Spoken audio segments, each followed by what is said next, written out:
Rebonjour à vous, nous sommes en direct du centre commercial Rion Sud pour le marché des artisans. Je vous emmène avec moi découvrir quelques exposants qui nous réservent pas mal de surprises. Et on va commencer ici par Aurore avec la société Art et Moi, le magasin, le concept Art et Moi. Art et Moi, mais pourquoi Art et Moi ? Eh ben parce que je suis hyper sensible, hyper empathe et que depuis toute petite, c'est le seul moyen que j'ai trouvé pour adoucir mon monde, celui des autres et faire découvrir qui je suis. Voilà. En tout cas, c'est magnifique ce que tu fais. Je vois que tu travailles à l'encre de Chine, c'est ça ? Encre de Chine et fusain, et c'est que des créations uniques et sur thème, sur commande. Et là, j'ai présenté que des mangas ou des dessins animés parce que je suis vers Micromania, mais sinon, je fais plein de choses différentes en fait. Et d'où vient ton inspiration ? Où est-ce que tu vas chercher ton inspiration pour tes modèles justement ? Alors les modèles et tout le reste, c'est ce que j'aime avant tout. Je peux pas dessiner tout et n'importe quoi. D'accord. Et selon ce que les gens aussi m'envoient en me disant « Oh ça j'aime bien, tu peux ?» Ben si je peux, oui, bien sûr. Après je suis autodidacte, si j'ai jamais pris de cours, donc tout n'est pas réalisable. Et pour le reste, qui est beaucoup plus moi, donc c'est pas exposé ici, mais c'est vraiment, ça retrace mon chemin de vie. On va dire que c'est mon journal intime et voilà. Oui, une façon de t'exprimer en fait, c'est ça, hein ? Exactement. Où est-ce qu'on peut te retrouver si on souhaite acheter ces jolis dessins ?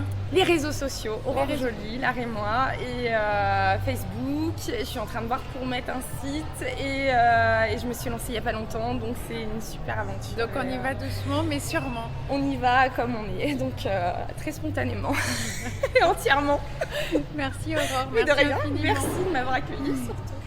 Aurore Jolie, Jolie, G-O-L-Y, on est d'accord, hein ? Allez, on continue pour la suite. Alors ici, on est sur le stand de Alexandra, le Moulin d'Edmond. Bonjour. Alexandra, bonjour. Le Moulin d'Edmond, les broderies, je suis perdue. Vous m'expliquez ? Oui. Tu m'expliques ? Ah oui, j'ai entendu tout à l'heure que si je disais vous, c'était 5 € pour la moulin. roue. Oh, c'est noté 5 € au moulin alors. Donc en fait le moulin il appartenait à ma famille depuis 1745 et quand j'ai repris en 2011 pour le rénover, il nous manquait de l'argent pour financer la roue. En fait on a créé l'association des Amis du Moulin d'Edmond et je brode et je fabrique des tote bags pour financer la roue du moulin. Et le moulin, il a pour objectif d'être utilisé pour quoi ? Pour moudre de la farine ? Alors, c'était c'était, de l'huile, de noix Alors on a deux moulins, on a une minoterie de 1930 et un moulin sur meule de pierre de 1745. Donc nous pour l'instant on est sous forme de moulin musée.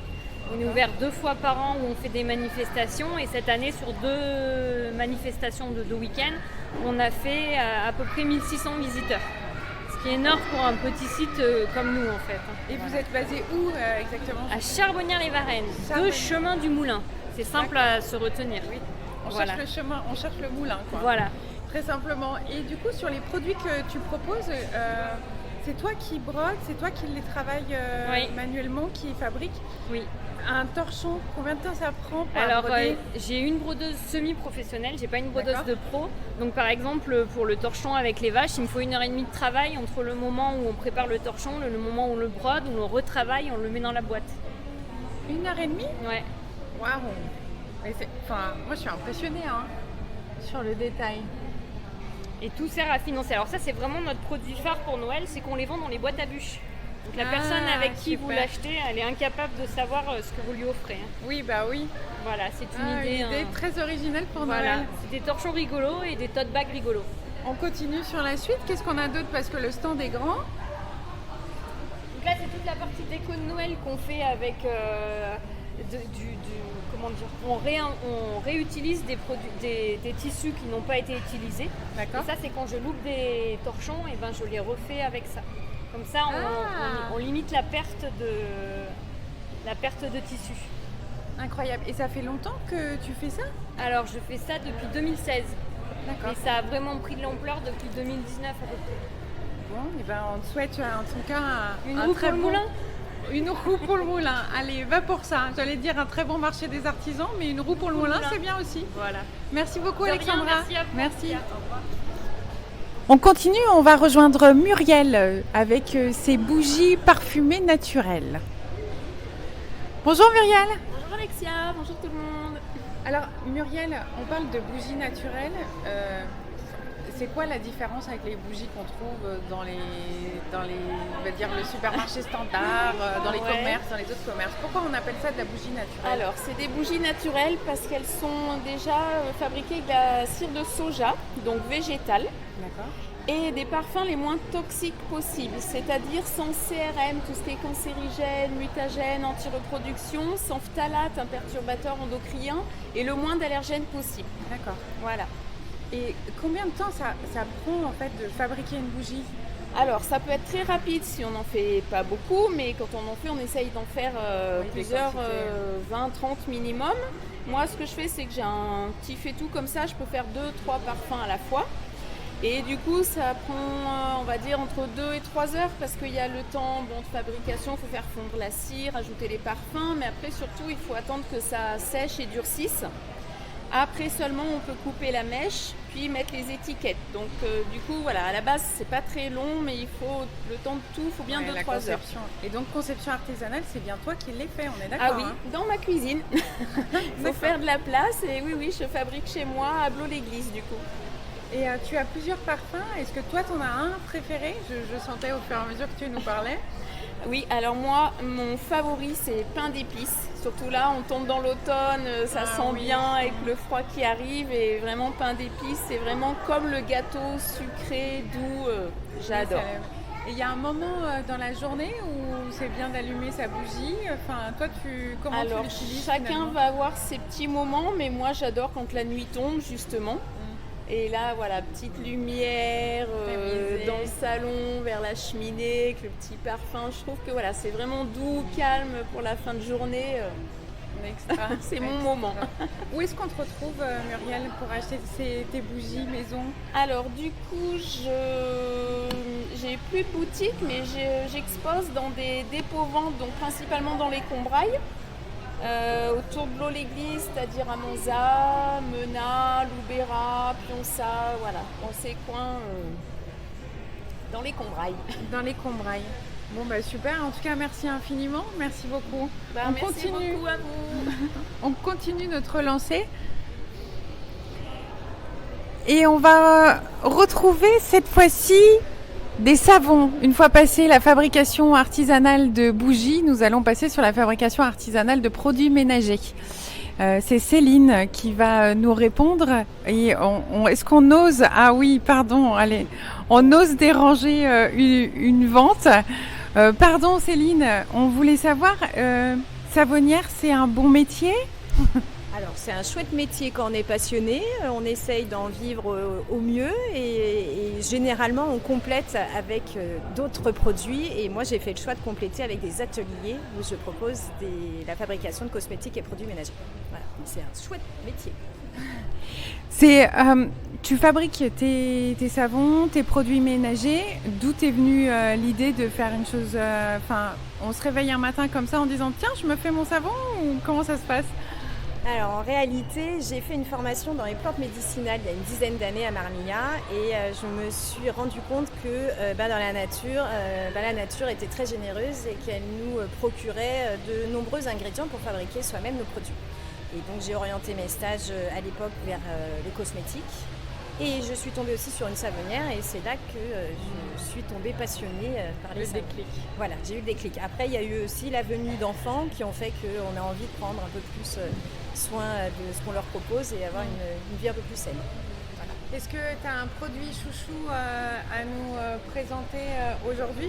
Alors moi j'aime bien tout ce qui est un peu gadget, du coup j'ai vu effectivement le porte-savon aimanté qui permet effectivement d'avoir son savon et de le mettre dans la douche. Voilà, exactement. Sans faire tomber le savon et le perdre et ainsi de suite. Mais est-ce que toi, dans les produits que tu proposes, tu as ton petit chouchou, ton petit best que tu pourrais nous recommander? Mon petit best, c'est le savon vaisselle que je propose depuis une petite année, que je vends chez des hébergeurs soucieux de l'environnement et des Loire-de-Vannes.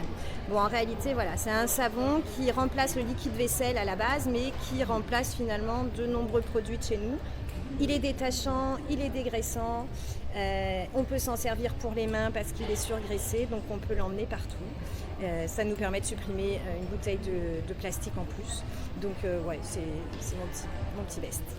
Et tu fais donc j'ai compris que tu faisais aussi des ateliers. Ça consiste en quoi tes ateliers?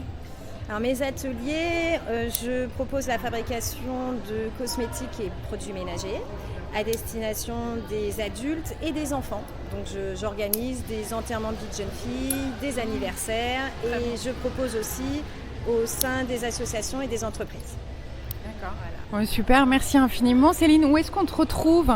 Eh bien, on peut me retrouver sur différents marchés à Noël, Orsine et ses bazins. On peut retrouver mes produits aux Petits Bocaux à Persignan. On peut retrouver aussi à Day by Day à Clermont-Ferrand. Et j'espère prochainement sur les marchés hebdomadaires de la région. Eh ben, on te le souhaite. Bonne continuation, Céline. Merci beaucoup. Merci beaucoup. Plaisir. Alors ensuite, on va s'intéresser à des produits en bois. Et c'est Francis qui va nous raconter son métier. Francis, on vous embête? Francis, je suis curieuse des produits que tu proposes là aujourd'hui. On m'a dit que tu étais tourneur sur bois. Oui. C'est quoi tourneur sur bois? Tourneur sur bois, c'est avec un tour. On met le bois sur un tour et avec des outils, des bouges et tout. On tourne le bois. Mais c'est ton métier de base? Non, moi c'est un métier c'est pas mon métier, moi je suis retraité. Ah, donc c'est une passion. Une passion. Voilà. Et pourquoi le choix du bois? Parce que moi je trouve que c'est pas mal le bois, là. C'est bien. c'est du bois, tu choisis ton bois par rapport aux pièces que tu veux faire ou Non, c'est plutôt c'est du bois recyclé que... C'est du bois recyclé, du bois de récupération. Du bois de récupération. Oui, il y a des montants de fenêtres, comme là on voit des couleurs. Pour donner des couleurs, je prends plusieurs sortes de bois. Différents bois. Du bois de chauffage, voilà. Et ça c'est... voilà, là il y a du frêne, du noyer et du cerisier. Et ça arrive à cohabiter, enfin la pièce elle bouge pas, Oui. sachant qu'il y a trois bois ça- différents. Ça c'est le début du ballon de rugby. Là. D'accord, ah, ok. Voilà. Alors on fait des couronnes de petits morceaux. On surface après et on fait une autre couronne et ainsi de suite, tout en décalant les morceaux. Et une pièce par exemple, je vois le ballon de rugby, une pièce comme le ballon de rugby, tu mets combien de temps à la faire? Alors, il faut un peu plus de 15 jours, entre 15 jours et 3 semaines, parce qu'on ne peut pas faire 2-3 rangs par jour. Il faut faire un rang, il faut attendre que ça sèche, et puis on passe un coup de tour. Voilà. D'accord. Ça fait une heure par jour, à peu près 1h30 de travail.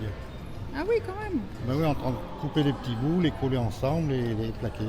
Oui, il faut un peu de patience, quoi. Oui, j'ai de la patience surtout. Voilà. Et où est-ce qu'on te retrouve si on souhaite, par exemple, les gens qui ne peuvent pas venir aujourd'hui au marché des artisans, où est-ce qu'on peut te retrouver tes produits? Moi, je fais quelques marchés de Noël, des trucs comme ça, c'est tout. D'accord, mais dans la région, là, sur Rion? Ah non, sur Rion, sur Saint-Denis-Champanel, tout ça. J'habite à Saint-Denis-Champanel. D'accord.